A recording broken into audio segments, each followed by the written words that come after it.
화끈한 아침을 열어드립니다. 안녕하세요. 열린시장 상한가를 잡아라 김선영입니다. 최근 국내 증시와 글로벌 증시와의 디커플링 현상이 재현이 되고 있습니다. 이렇게 선진국 시장이 강한 이유는 중앙은행들의 양적 완화로 인한 그런 유동성 확대 정책 때문인데요. 이런 선진국 증시의 강세는 당분간 이어질 것이라는 전망들이 많이 나오고 있습니다. 이렇게 유동성 정책이 나타나면은 글로벌 증시 그리고 글로벌 금융시장 전반적으로 경제에도 그렇고요. 상당히 긍정적인 효과가 예상이 되고 있습니다. 장기적으로는 말입니다. 하지만 단기적으로는 신흥국 경제와 이 증시 그리고 금융시장에는 전반적으로 부담스러울 수밖에 없는 그 대목인데요. 선진국에 많은 글로벌 자금이 몰리기 때문에 신흥국 쪽은 좀 소외될 수밖에 없어서 디커플링 현상이 좀 더 이어질 가능성이 높고 엔화 약세에 대한 민감도도 높아질 가능성이 있습니다. 자, 이런 가운데 우리 시장은 당분간은 더 이런 움직임이 이어질 것이라는 전망들이 나오고 있는데요.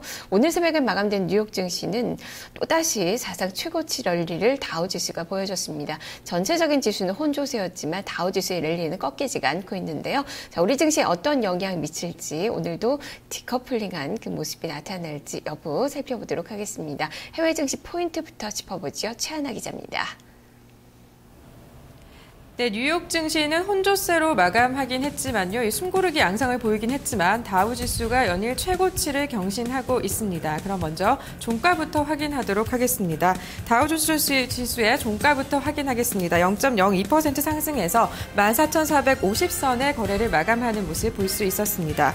이어서 S&P 500 지수의 흐름도 보겠습니다. 어제 하락 마감했었습니다. 0.24% 내리면서 1,552선의 장을 마감했습니다. 이어서 기술주 중심의 나스닥 지수의 흐름도 보겠습니다. 역시 소폭 하락했는데요. 0.32% 내리면서 3,242선에서 거래를 마쳤습니다. 그럼 이어서 미국발 이슈를 살펴보도록 하겠습니다. 어제는 주요 경제 지표 발표는 없었는데요. 이 미국의 2월 소기업 낙관 지수가 발표가 됐습니다.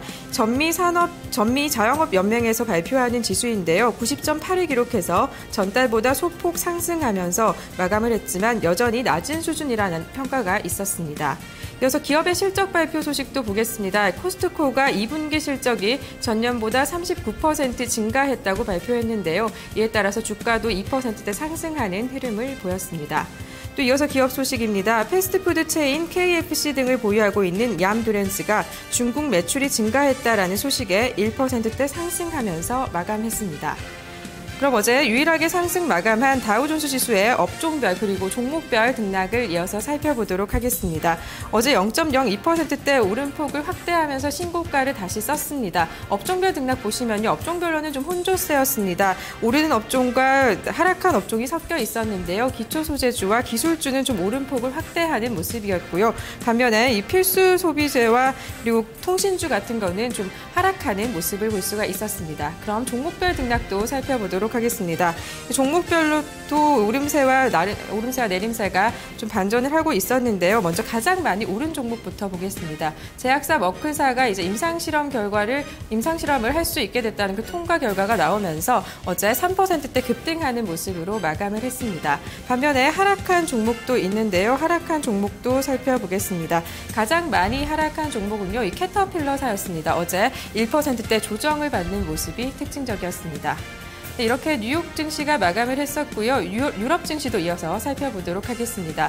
유럽 증시도 상승 랠리의 피로감을 느꼈습니다. 역시 혼조세로 마감을 했는데요. 조정을 받는 모습이 포착이 됐습니다. 그럼 먼저 종가부터 자세하게 보도록 하겠습니다. 어제 마감한 유럽 증시의 종가 보시면요. 먼저 프랑스 까크 지수부터 보겠습니다. 어제 0.1%대 상승하면서 마감을 했죠. 3,839선에 마감하는 모습 볼 수 있었고요. 독일의 닥스 지수는 하락을 했습니다. 0.23%대 조정을 받았는데요. 7,966.12포인트로 거래를 마감했습니다.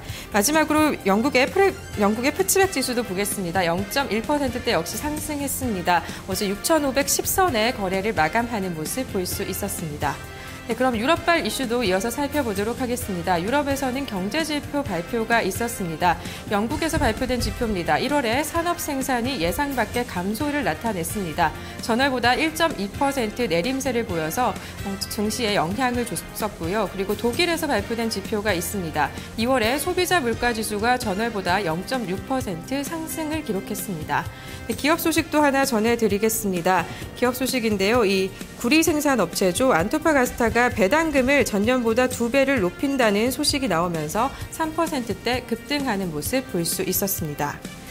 네, 그럼 상승 마감한 프랑스 까크 지수부터 자세한 등락을 살펴보도록 하겠습니다. 먼저 종목별 흐름입니다. 종목별로도 상승 종목과 하락 종목이 좀 뚜렷하게 나뉘는 모습이었는데요. 가장 많이 오름폭을 확대한 종목부터 보겠습니다. 이 브이그사가 어제 오름폭을 확대했습니다. 2%대 상승하는 흐름을 이어갔었고요. 반면에 하락한 종목도 있습니다. 어떤 종목이 하락을 했나 살펴보면요. 이 많은 하락 종목 중에 ST마이크로일렉트로닉이 어제 많이 하락하는 모습을 보였는데요. 4%대 급락하는 모습이 포착이 됐습니다. 이어서 독일의 닥스 지수의 흐름도 살펴보겠습니다. 닥스 지수는 어제 하락하면서 마감을 했었죠. 업종별 등락부터 먼저 살펴보면요. 업종별로도 하락이 우세했습니다. 이 대부분의 업종이 하락한 가운데요. 이 상승한 업종만 좀 살펴보면요. 금융주와 기초소재주만 조금 견조한 흐름을 볼 수가 있었습니다. 이어서 종목별 등락도 보겠습니다. 종목별로도 상승 종목과 하락 종목이 좀 뚜렷했습니다. 도이치 루프트한자가 어제 2%대 오름폭을 확대하면서 가장 많이 오른 종목에 이름을 올렸고요. 반면에 가장 많이 내린 종목은 금융주가 좀 상승폭을 늘렸음에도 불구하고 도이치뱅크는 그 흐름을 타지 못했습니다. 어제 3%대 내리는 모습이 포착됐습니다. 네, 이어서 마지막으로 영국의 푸츠백 지수의 흐름까지 살펴보도록 하겠습니다. 영국의 푸츠백 지수입니다. 어제 0.1%대 올랐는데요. 업종별 흐름 살펴보겠습니다. 업종별로는 상승이 우세한 모습 보고 있습니다. 상승이 우세했는데요. 기초소비주, 그리고 기술주, 그리고 산업주, 통신주 등이 연이어 오르는 모습이 포착이 됐고요. 반면에 금융주는 조금 하락하는 모습 볼 수 있었습니다. 그럼 종목별 등락도 살펴보겠습니다. 어떤 종목이 가장 많이 오름폭을 확대했을까요? 예, 멜로스사가 가장 많이 올랐습니다. 어제 4%대 급등하는 모습이 포착이 됐고요. 이 반면에 가장 많이 내린 종목도 보겠습니다. 어떤 종목이 가장 많이 하락폭을 늘렸냐면요. 이 브리티시 랜드사가 어제 4%대 하락하는 모습으로 마감을 했습니다. 네, 이렇게 유럽과 뉴욕 증시가 혼조세로 마감을 한 가운데 오늘 국내 증시에는 어떤 영향을 미칠 수 있을지 살펴보도록 하겠습니다.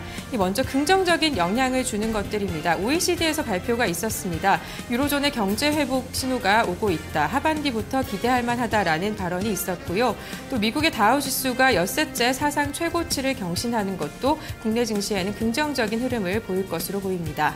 반면에 부담을 주는 재료도 있습니다. 짐 오닐 골드만삭스 자산운용회장이 미국 증시의 과도한 낙관론에 대해서는 좀 경계를 해야 한다라는 경고성 발언을 했고요.